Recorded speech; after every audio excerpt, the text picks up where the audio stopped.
votre voyage pour arrêter le porno ne se terminera jamais. Non pas parce que vous allez rester addict toute votre vie, c'est pas une vidéo pour vous décourager bien sûr, je suis pas comme ça. Je vous dis que ce voyage ne se terminera jamais parce que si un jour vous étiez amené à penser que vous en avez complètement terminé avec le porno, alors ce sera le signe que vous en avez justement encore beaucoup à faire, beaucoup de chemin à parcourir. Parce qu'en réalité, s'il y a bien une chose qui empêche énormément de gens à se libérer du porno sur le long terme, c'est l'arrogance. C'est le fait de croire à un moment donné que ça y est, c'est terminé, je suis enfin libéré du porno pour de bon. L'une des pires choses que vous pourriez faire en fait pour saboter votre reboot, c'est de considérer les choses comme acquises.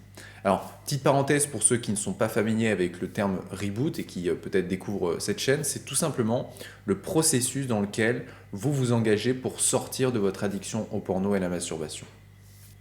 C'est très tentant de se dire au bout de plusieurs semaines, de plusieurs mois, voire de plusieurs années, sans avoir consommé de porno, qu'on est guéri et que le porno, c'est de l'histoire ancienne.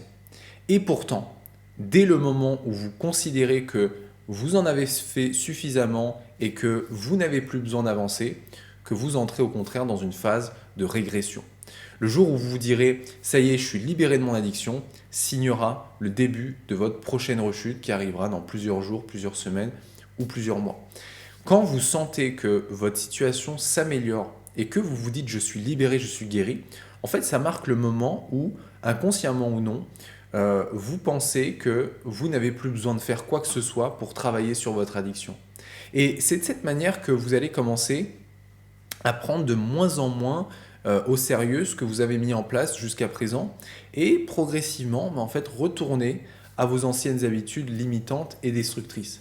Donc la clé pour éviter de tomber dans ce piège, c'est au contraire le fait de faire preuve d'humilité, de ne rien prendre pour acquis et de toujours vivre dans une logique d'évolution, d'optimisation, d'amélioration permanente. Que ce soit pour votre reboot ou pour tous les autres aspects de votre vie d'ailleurs, parce que toutes ces choses, elles sont liées entre elles.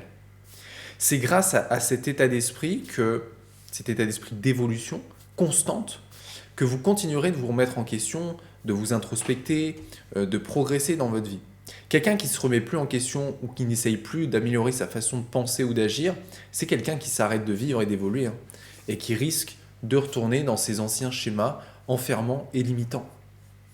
Vous savez, personnellement, même si ça fait longtemps que j'ai repris le contrôle de la pornographie, de la masturbation et que je ne rechute plus, je ne me dis pas pour autant que je suis complètement libéré et que c'est de l'histoire ancienne. Pourquoi ? Parce que je sais que si je commence à me dire ça, je suis plus dans une optique d'évolution. Actuellement, je porte une grande attention au fait de continuer d'évoluer progressivement dans les différents aspects de ma vie qui m'ont permis de reprendre le contrôle du porno parce que je sais que plus je continue d'optimiser ces domaines et plus je crée un capital de connaissances, de stratégies, d'habitudes, de compétences qui me permettent justement de m'éloigner encore plus de la personne que j'étais quand je luttais encore contre le porno.